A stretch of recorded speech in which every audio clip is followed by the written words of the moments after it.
Oh guys, we've got a lot to talk over today. Let's jump into it.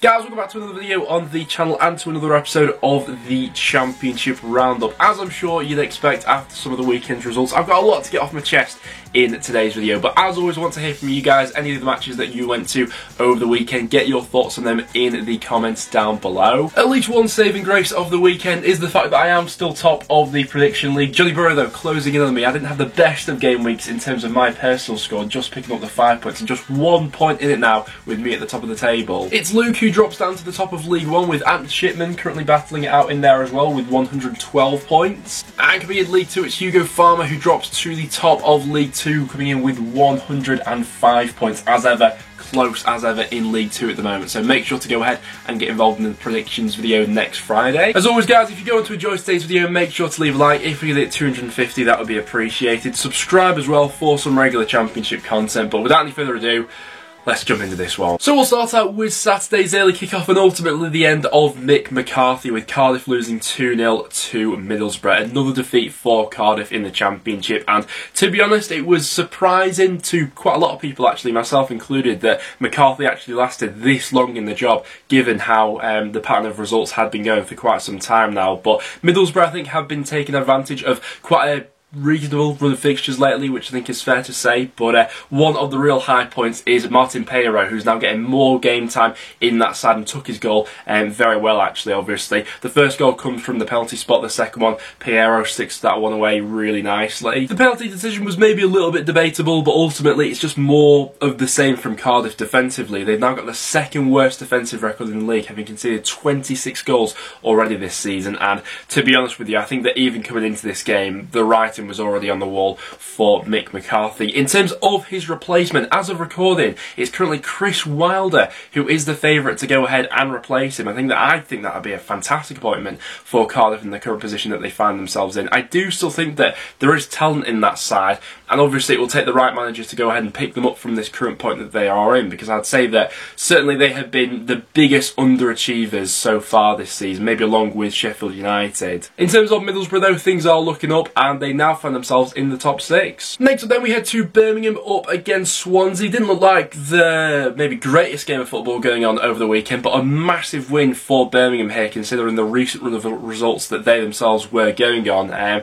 When it comes to Birmingham, the thing that they've been really struggling in lately has been a goal output from the final third, and someone who was always going to be crucial to turning that around was going to be Chong. He did set up Scott Hogan for a goal in the first half, but that one was ruled out for a tight offside call. Hard to tell from the sort of angle that I saw it at whether he was definitively offside, but Birmingham eventually do take the lead, and once again it is Chong turning provider for Deeney this time. Swansea do get back into the game, and something that I've noticed from Swansea lately is they are willing to be a little bit more adaptable with how they create chances. You know, they can play those long balls every now and again, whereas the early days under Russell Martin it was all very much sort of like keep the ball on the ground and things like that, but they got a bit of luck out of West Brom by doing that, and their goal in this one comes from that ball over the top and then a nice finish from Obafemi. But ultimately it wasn't to be, and Birmingham do manage to wrap this one up with the second half goal. Bit of slack defending from Swansea from that aspect, but overall it's still been a decent week for Swansea with the previous 2 results, and Birmingham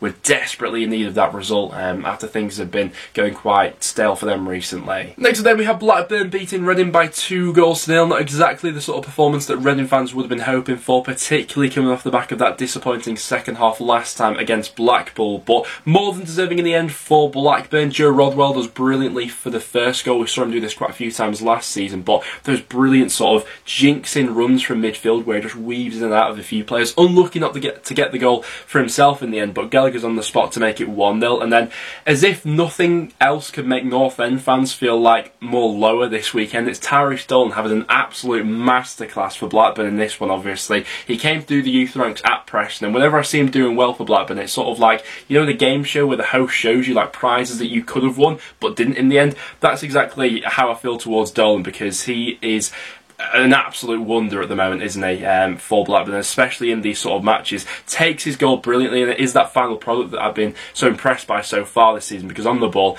we all know he was a phenomenal talent. Absolutely rinses Danny Drinkwater at one point of this match, and was unlucky, to be honest, not to get Blackburn's third in this game. So, yeah, good win for Blackburn in the end, who seem to be quite unsung whenever they have played at Ewood Park so far this season in terms of scoring goals. And for Reading, yeah, we have seen a bit of a slide off, particularly in terms of performance lately. Next up then, though, we head to Bloomfield Road, where we have Blackpool 2, Preston North End 0. And I'm not going to lie, this one really hurt. The first league meeting between these two sides in 11 years, and for Preston to show up like we did in this game was...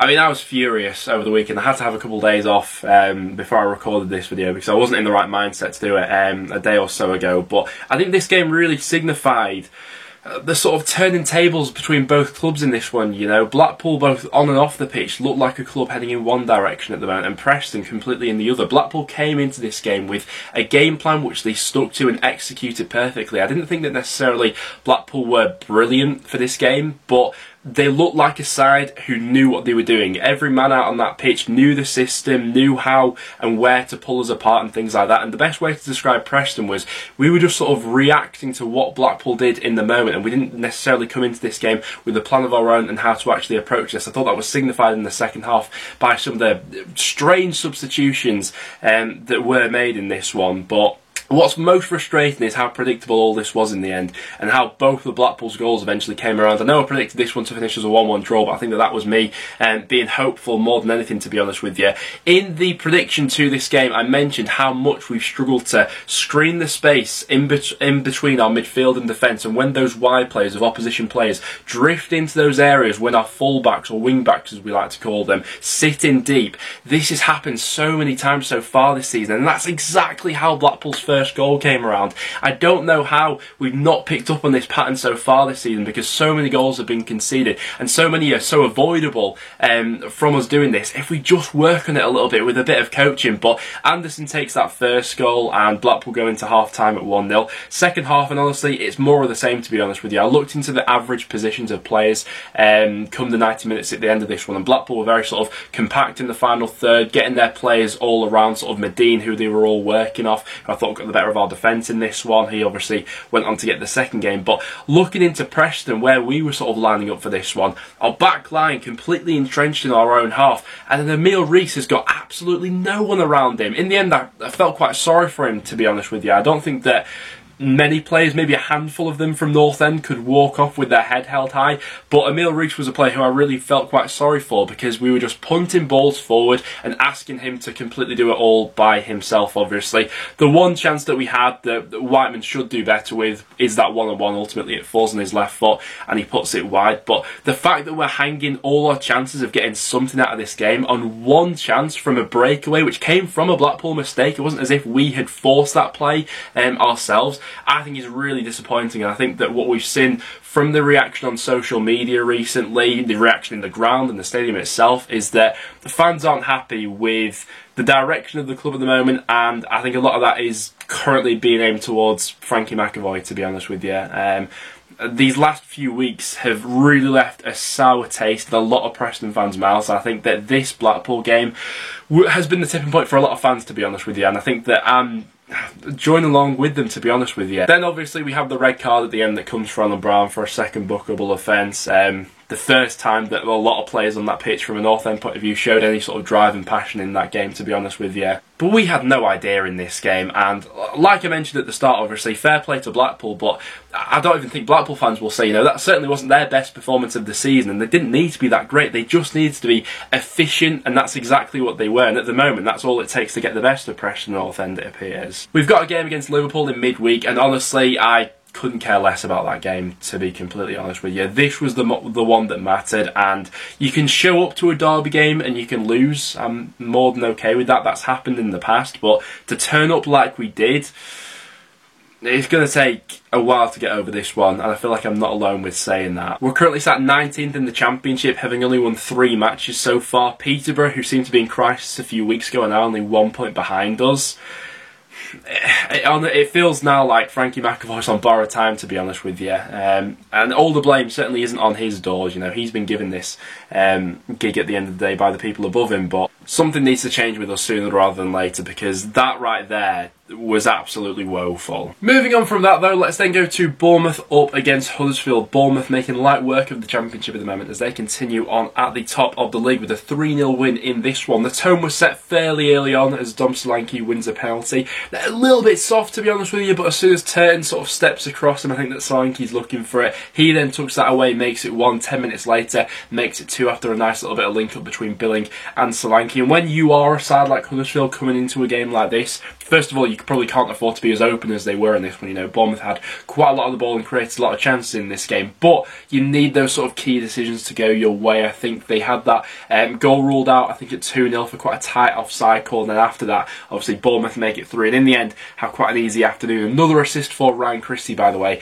with that assist into Kelly. But yeah, Huddersfield just left themselves a bit too open in this one. We saw this on a few occasions last season and maybe a bit earlier on into this season as well with that game they had at home to Fulham. But yeah, Bournemouth looking good at the moment and doesn't look like anyone's going to be slowing them down anytime soon. Next then we head to Coventry up against Derby, this one finishing as a 1-1 draw. From Coventry's point of view, quite a similar performance to what they showed at Deepdale, to be honest with you. Really good first half, but in the second half just seemed to be a bit of an energy dump where they couldn't quite keep up those levels, and Derby certainly grew into this game as it went on. But really good first half from Coventry, where they could have had probably more than that one goal that they went on to score. That goal did come from the penalty spot, and I'm sure we'll get a few debates going in the comments down below as to whether it was a penalty or not. Certainly looked a little bit soft, certainly on the softer side of some of the penalties that we've seen given in the Championship so far this season. But Godden went ahead and stuck that one away, and like I said, in the second half there just seemed to be that bit of an energy dump from Coventry like we saw at Deepdale last time.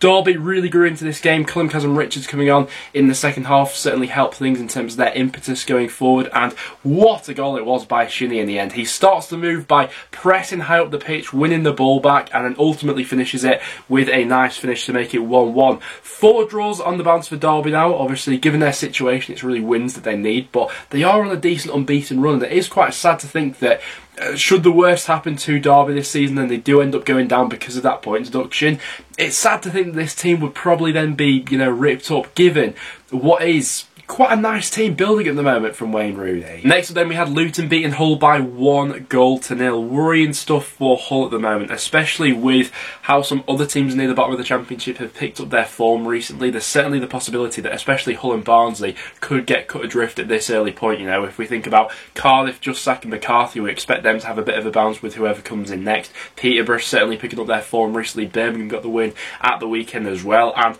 I mean, the first half showing was really shoddy from Hull. A lot of balls coming in from the left-hand side for Luton caused them all sorts of problems. In the end, that's how Luton's goal comes. Nice ball in from Onyedinma into the far post where Adebayo is there to head in to make it 1-0. To be fair to Hull, in the second half, there was an obvious improvement in performance, and to be honest with you, I don't think that Luton maybe would have had ultimately complaints should Hull have snatched a point from this one, given the level of their play in the second half. But it was a lot of chances that were sort of nearly chances, if that makes sense, from looking at the highlights from this one. A lot of sort of touches in and around the box, but that final delivery or that final moment just wasn't there for Hull in this one, and that's ultimately been the case with him one too many times so far this season. Next up then to the den, and it was Gary Rowett who got the best of his former side in this one as Millwall walked away with all 3 points, beating Stoke by 2-1. Millwall now one of those sides on 21 points and just outside the top 6 on goal difference after going on quite a good run of victories lately, it's fair to say. Obviously we criticised Millwall a little bit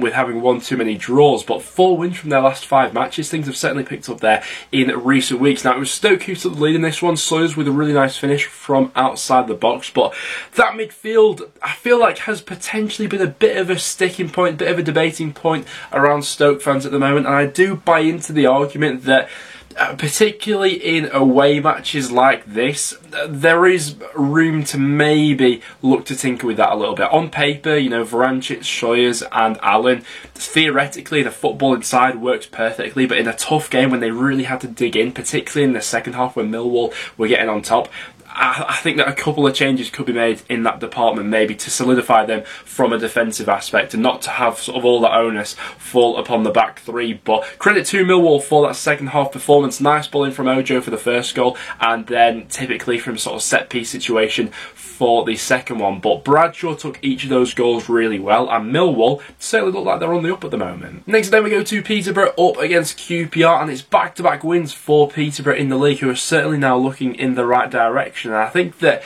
this game against the QPR side, who, you know, does concede quite a few goals, who likes to leave a bit of space in behind their back line, probably suited Peterborough down to the ground in the end in terms of their play style. We were all sort of expecting this to be the Peterborough side that we get in the Championship from sort of day one, and it has taken them a little bit of time to adapt and things like that. But yeah, from QPR's perspective, it wasn't a great game in terms of how they went on and actually managed this one. They had a couple of chances in the first half which they didn't tuck away. Chair eventually opens the scoring directly from a corner, and then after that they don't really handle the lead all too well. Burrows gets Peterborough back into the game. He looked like quite a spark for Peterborough throughout the afternoon in this one. Sammy Smodik's another player who looked to be constantly at QPR in this game, but eventually, and the goal comes from QPR leaving that space in behind the back line, a ball in behind, Dembele gets on the end of it, and he is their man in form at the moment, and what a player he is. Nice finish into the back of the net to make it 2-1, and massive result for Peterborough, and they do have now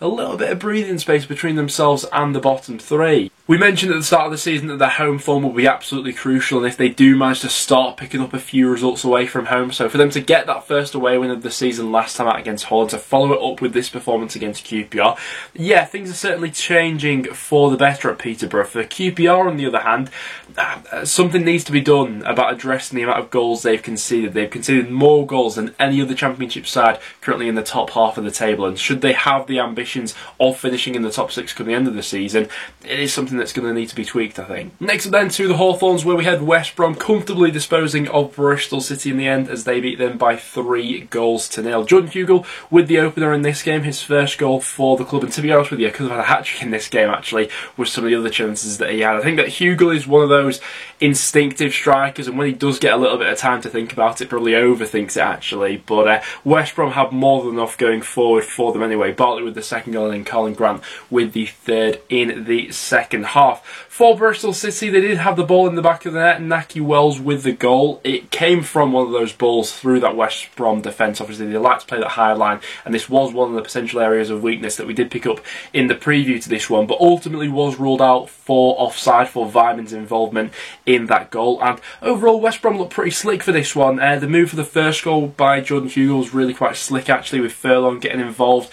Bristol City a little bit slack with some of their back passes. They were lucky that Hugill didn't latch onto one of them and put it into the back of the net, but that's exactly what happened with the Colin Grant goal. And in the end, deserved winners, and West Brom probably could have had more goals than the three they went on to get in this one. Next then to Oakwell and to the first Sunday match to talk over, and what a bonkers game this was in the end. 3-2 Sheffield United after a really quite dreary looking first half where both sides went in at 0-0. It absolutely exploded in the action in the second half. Mousset with the brace, and then Osborne with the other goal. Osborne involved and was setting up both of the Mousset goals, as well as Sheffield United were cruising to a 3-0 victory up until Barnsley had a flurry of chances in the last 10 minutes to get back into this one. Devante Cole with the first one and Azeka with the second, but ultimately it was too little too late for this Barnsley side, who, similar to how we were talking about Hull, are in danger of being cut off at this point unless they find some form from somewhere. I think that's now 11 matches without a win. They're now 6 points behind Peterborough, 3 behind Cardiff, but we all maybe expect Cardiff to have a bit of a bounce with a new manager coming in there. With Sheffield United, I mean, it was poor game management being 3-0 up to throw it away to 3-2, albeit they held on for the 3 points in the end, but yeah, there's still work to be done there. And then finally we had Steve Cooper's first defeat as Forest boss, as Fulham beat them by 4-0. Maybe not as quite one-sided as the scoreline would suggest, but I think that Forest were punished with pretty much every mistake they made at the back. Fulham were absolutely clinical in this one to fully capitalise on it, obviously. The first goal coming from that Spence-owned goal, Mitrovic getting the second after a real bundle between the two Forest centre-halves. The third one they were absolutely cut apart, and the fourth one obviously coming from the penalty spot. Fulham are a really weird side, to be honest with you, because they get through the matches that I think, oh, that could be a potential slip-up, and the games that I expect them to comfortably breeze through, they ended up slipping up in. But yeah, things are looking up for Fulham at the moment, up to second in the Championship now. 3 consecutive wins for them, and for Forest, I mean, this first slip-up was always going to come, and when a side has as many, you know, forward-thinking players as this Fulham side does, and you're not completely on song at the back, this thing can happen at this level. There we have it though, guys. That will wrap it up for this episode of the Championship Roundup. In terms of my goal of the weekend, probably have to give that one to Tyrese Dolan, you know, for that fantastic goal he scored against Reading, and overall for a great performance. And then for result of the weekend, as much as it pains me to say it, to come out with the bragging rights after an 11-year wait, I'd probably have to give it to Blackpool for beating North End. This has been a painful video to record though, guys, so I'm just going to go ahead and end it there. If you went to enjoy, make sure to leave a like, and I'll see you all in the next one.